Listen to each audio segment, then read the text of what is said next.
I guess I should mentally prepare for an outcome like this of having to shoot the fan reaction the afternoon after the game, after I get home from work, if we expect this team to maybe make the playoffs and maybe sneak in to play the Pacific Division. Juuse. Wake up! Okay, I'm up. What do you want? Yes, I let you sleep while I went off and made a living for this household. Fine, go back to sleep. I can shoot this on my own. And if I sleep until the San Jose game, leave me be. Before you fly off the handle, Johnny, take a deep breath. Does someone somewhere have a voodoo doll collection of this roster? As always, not helping.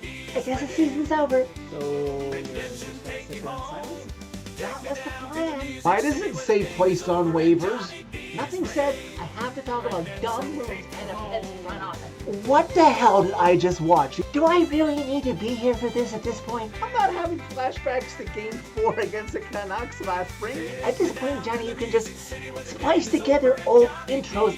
Cutie intro. PredsNation take you home. Preds tie the Los Angeles Kings 4-4, and then everybody's hands go up, way up grudgingly, as the Preds defeat the Los Angeles Kings 1-0 after 8 freaking rounds of the gimmick, which is the shootout last night, and defeat the Los Angeles Kings by a final score of 5-4 inside Crypto.com Arena in Los Angeles, California. Yes, Preds Nation, you were probably expecting a Preds fan reaction video from me the night of the game, and even though it was a West Coast game, I thought I would be home and cool to have done it last night. But let that be the beginning part of my rant on this game. On what happened with the Preds, we'll get to that, as I just referred to my notes the best I can. This game was scheduled for a 7:30 local start in Los Angeles, and I'm used to that. I'm used to being on the Pacific time zone and seeing the Preds come out here. Thankfully, the Canucks don't have 7:30 starts up here for the Preds, but San Jose has had 7:30 starts for Preds games. Los Angeles most of the time. Anaheim, thank God, is at 7. And hey, I know the Kings are a historic franchise with 2 Stanley Cups, and they were honoring the legendary Anze Kopitar, who is in his final season, and just recently passed Marcel Dion for the all-time points leader. That's all very well and good, and he deserves to be recognized on home ice in front of the home crowd. But if you're going to do it on a home game, the game should be at least scheduled to actually start at 7:30 if you want, because of LA traffic, which I'm all too used to with Anaheim Ducks playoff games, where Ducks fans were always telling me, oh, it's traffic, that's why Ducks fans aren't there on time to see their team play the Preds. If you're going to use that excuse, have the pregame ceremony start at 7 o'clock sharp and tell people to be in their seats. There is no excuse why this game had to start at 7:50 Pacific. Okay, that's bad enough for me by the time this game ended. I feel for Preds fans who had to stay up if they chose to for a 9:50 Central start for a game that, after the Preds got up to a 3-0 lead and a 4-1 lead, then blew it to have this game tied at 4, that it went through a scoreless overtime, and then 8 rounds of shooters, that this game did not end until 11 o'clock Pacific, 1 o'clock Central. Thankfully, as far as I know, that when the Preds come back to LA on Monday and this game is again scheduled for a 7:30 local start, there won't be anybody honored, so this game should get out at 10 o'clock or so at the latest. As for the game, the Preds had 3 full days off coming into this one. This is something we all knew. And LA played at home. Yeah, they didn't have to travel Wednesday into Thursday, but they played the Blues and had to go to overtime. Okay, in this game, the Preds could have arguably been up 3-4-0 in the first period.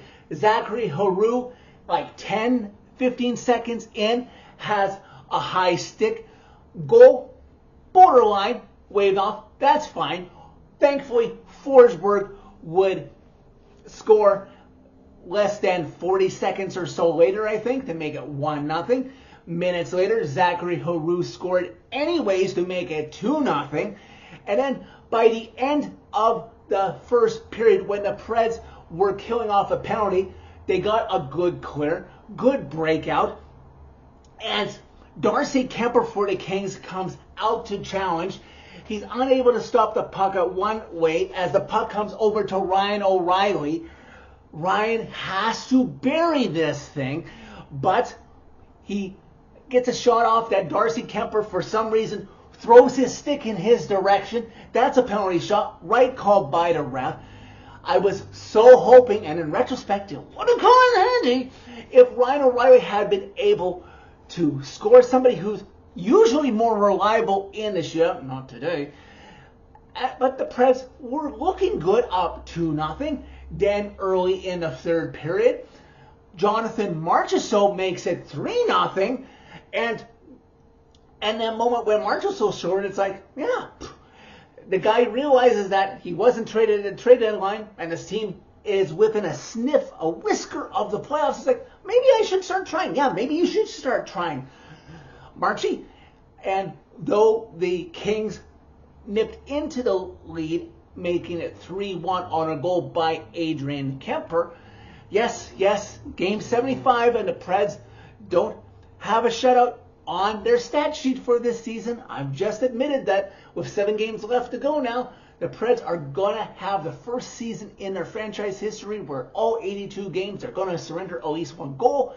But fortunately, after Kempe nipped into the Preds lead, a sweet stretch pass by Roman Josi finds Ryan O'Reilly, and the sweetest setup over to Steven Stamkos on a 2-on-1 beats Darcy Kemper. And 8 minutes into the second period, the Preds were back out to a 4-1 lead.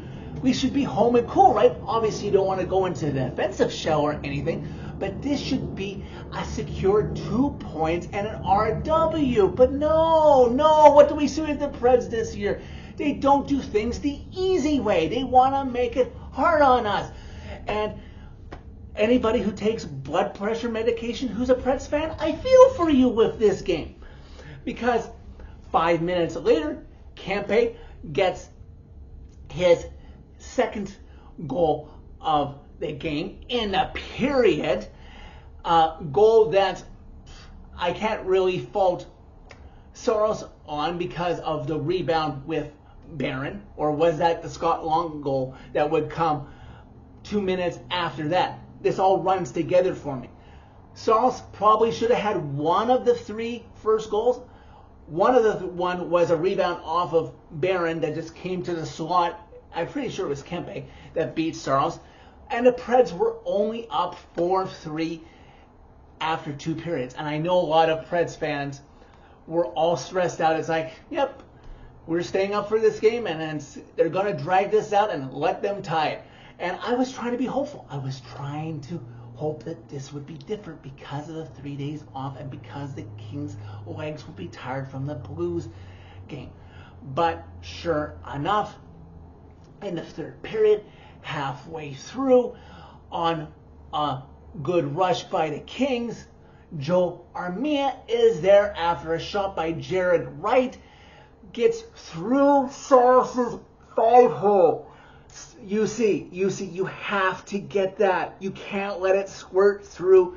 He doesn't know where it is, while Armia does, as he follows up for the rebound and bangs it home. And yeah, for any Preds fans who follow my Twitter, I will admit in a moment I was being so pessimistic that this team had built up so much goodwill in this game that they were going to let us down. I was mentally prepared for the entire meltdown, for the Kings to score the 5th goal and for the Preds not to even receive a point. They were up 4-1, and Juuse Saros let in 3 goals in his next 10 shots faced. Down the stretch here, with 7 more games left to go, he's got to have a big game. He makes the money that he does. He's got to come through and steal us a win to give me and give you, I'm sure, some confidence that this team can sneak its way into the playoffs, even if it's to face the Colorado Avalanche. After 60 minutes, it's mercifully tied at 4 as we're seeing the clock getting later at night. I was pretty much concluded that going into overtime, I wasn't going to be able to shoot this fan reaction video, if barely sneak it in. In overtime, chances both ways. Preds outshoot the Kings. I thought it was more, only 2-1. And then, oh yay, this game is still going after 65 minutes. We're off to the gimmick. And I'm not going to be able to remember everybody who went in the shootout. I'll just refer quickly to my notes that after 1 round, after 2 rounds, after 3 rounds, after 4 rounds, after 5 rounds, and let me remind you, in case you forgot because you're tired today from staying up for this game, or you didn't watch this game live, nobody was scoring after 6 rounds, after 7 rounds. Then in the 8th round, the same guy for the Kings who tied the game, Joe Armia, gets sent out there by DJ Wright to try and give the Kings the lead. The Kings were shooting first in the shootout. He doesn't score, and then you would have thought he would have gone sooner. It's Luke Evangelista's turn to go. And finally, he goes in from the right, goes forehand, backhand. He almost loses control of the puck, but he is able to secure it. Darcy Kemper bites, and Luke Evangelista tucks it home. And thank you, hockey gods, any Preds alumni like Craig Johnson or anybody we've lost who is up there looking after this team right now. Somehow, some way, the Preds don't totally collapse. They pull out the victory. Literally pull victory from the jaws of defeat that they were staring down, blowing a 3-0 lead at one point in this game and a 4-1 lead in this game, and pull out the victory. I cannot believe it. I hope everybody on the Preds roster got decent rest. They probably didn't have practice today. I haven't seen yet, because now after this game, the Preds have to go on this road trip, luckily not a long travel, up to Northern California to face San Jose Saturday night. And then luckily have Easter Sunday, before going to Monday back to LA for another 7:30 start unless the time has changed. And then 7 o'clock on Tuesday on a back-to-back. So I'm wondering how Brunette is going to assess the goalie starts. I would, honestly, Saros should get the San Jose game. He's the number 1 netminder trying to get the team to the playoffs. I would give Annunen LA. Don't give Saros back-to-back against LA, but then give Saros the game in Anaheim. But I'm flexible if you wanted to flip that. I just think that Saros needs a break from LA. Probably not going to face them again this regular season, and both teams aren't going to make the playoffs. So now, as for what this does in the standings, if I can just bring it up to remind myself, because last night the Preds got some help and they also didn't get some help. San Jose beat Toronto in regulation. Obviously, Nashville, with a team they're fighting against for a playoff spot, beat LA in a shootout. LA got another pity point. I cannot believe this LA Kings team is within striking distance of a playoff spot with 19 pity points. That's got to be some sort of record. Utah, in retrospect, in all honesty, did the Preds a favor by defeating the Kraken. So where we line up now in the standings is the Sharks by points percentage, because they're tied with the Preds with 79 points each. They have 74 games played. Preds have 75 games played of 79 points. They're right behind them. Utah is 5 points ahead of both of them with 84 points. Los Angeles has 75 games, 79 points, but Nashville has the tiebreaker of RWs because LA doesn't even have 20 regulation wins this year because of all the games that went to extras.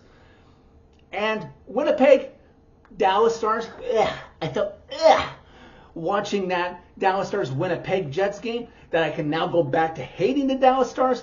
Dallas Stars did the Winnipeg Jets, Dallas Stars did the Preds a solid by defeating the Winnipeg Jets in regulation. And the Kraken lost to Utah. So I honestly think, with all due respect of what might happen this weekend, Kraken might be out of the playoff race by Monday, maybe even the Jets. So it might come down to just 3 teams fighting for one playoff spot because I think Utah is safe. It's going to come down to the Sharks, the Preds, and the Kings. Preds have games left remaining against both of them, and they're both in California, so I can only assume San Jose and LA still have games against each other as well. It's going to be one hell of a ride. There's half a dozen games or so left for all 3 of these teams to see how things shake out. And in closing, before I hit the outro, I just wanted to take this time to wish anyone who is worshiping this weekend a very happy Easter or a very happy Passover for those who worship that holiday. So that's it for this video. Thank you very much for watching. As always, click like if you liked this video. Click subscribe if you really liked it. You can find my social media and interact with me during every Preds game by clicking on a channel name. Tell all your friends about PredsNation and about how this channel is slowly but surely growing. I checked during the game last night. I'm now two subscribers away from 500. Everyone deserves a chance at redemption, just like Saros did. Don't let me forget to remind you that, yeah, he blew a 4-1 lead, but he saved the Preds bacon in a shootout by stopping all 8 shooters he faced. Don't miss a chance to one day witness redemption.